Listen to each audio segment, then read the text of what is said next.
Alright guys, so today has been a long day. All day today I've been working on my best of, worst of, and most surprising movies of 2018 list. Of course, this video is specifically for my most disappointing movies of 2018. Now, I'm gonna do a top 6, I was gonna do top 10, but I didn't feel like doing all that much editing. Plus, there's only 6 movies that I really want to talk about that really disappointed me this year. And I was gonna do top 5 as well, but I mean, I got 6 of them to talk about. Of course, there's more, but I just rather stick to these 6 movies. And just because I have these movies on my list, it doesn't exactly mean that I hate these movies.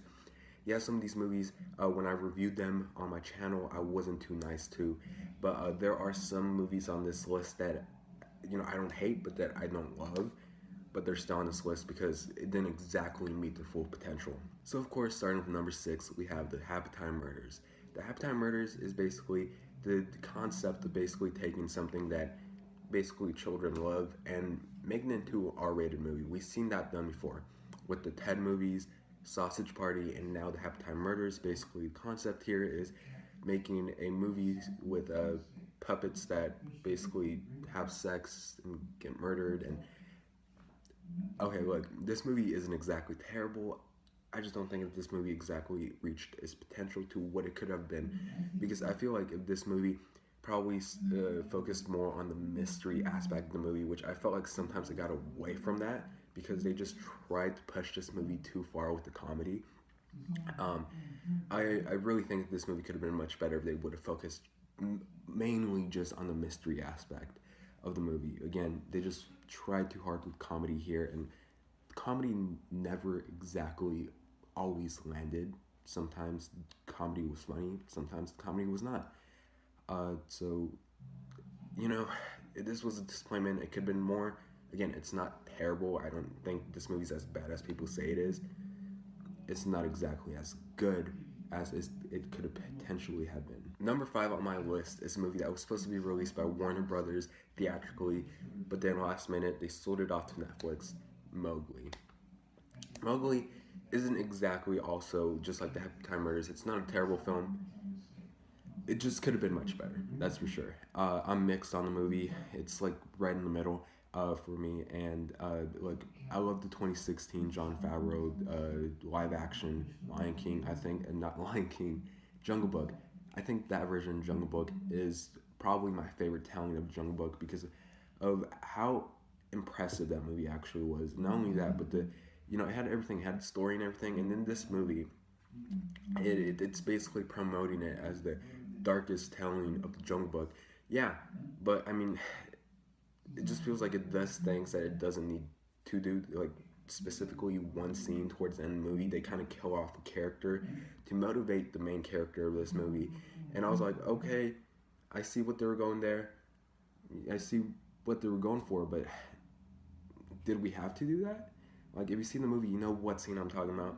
But the movie, it's impressive with its visuals, I guess. The CGI on the actual, not CGI, the motion capture on the actual animals themselves, it's not as impressive as it is with the Disney live-action Jon Favreau version, but it's pretty impressive what they did here. And plus, they have an all-star cast. You know, they have Benedict Cumberbatch, Christian Bale, Kate Blanchett.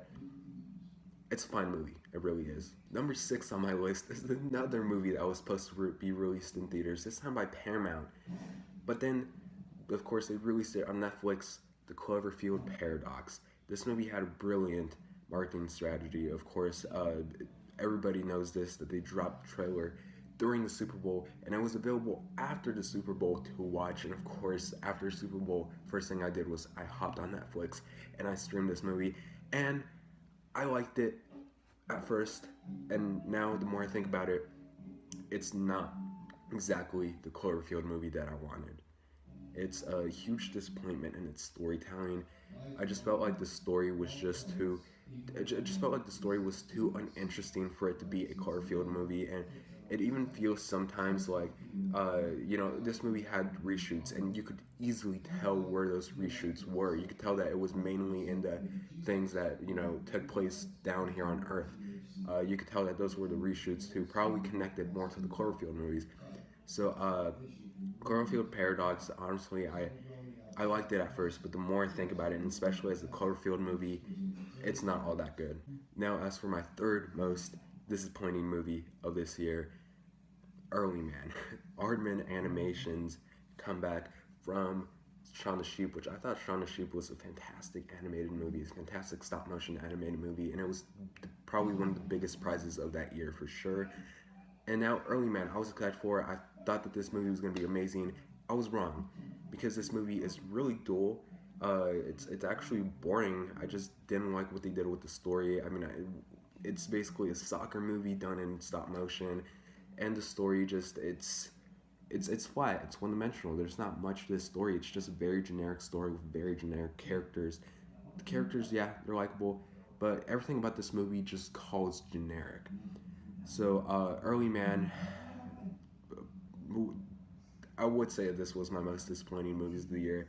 If the other two movies wouldn't have came out. As for my second most disappointing movie of this year, Fantastic Beasts: The Crimes of Grindelwald. Now, I was never overly hyped for this movie, but I do like Harry Potter. I do enjoy that first Fantastic Beasts movie, and I thought that this movie was gonna be really fun. It was fucking boring. The story was all over the place. This movie has about 8 different storylines that they were just trying to focus on at the same time, that it just loses focus on some of the other storylines. And I know Infinity War does the same thing, except Infinity War balances those storylines and it knows what to do with those storylines. And here, they were just throwing shit after shit after shit at you. And yeah, it didn't care for the story. Grindelwald himself is barely in the movie. I don't know, this movie was just boring all around, and it was not what I wanted or what I expected from a Fantastic Beasts movie. And as for my most disappointing movie of this year, and it breaks my heart saying this, because I love Mark Wahlberg, I love Peter Berg, but Mile 22 is the most disappointed I've been watching a movie this year. Mile 22, when I first heard this movie, this was around the time where Deepwater Horizon and Patriots Day were like, when the movies were being talked about a lot.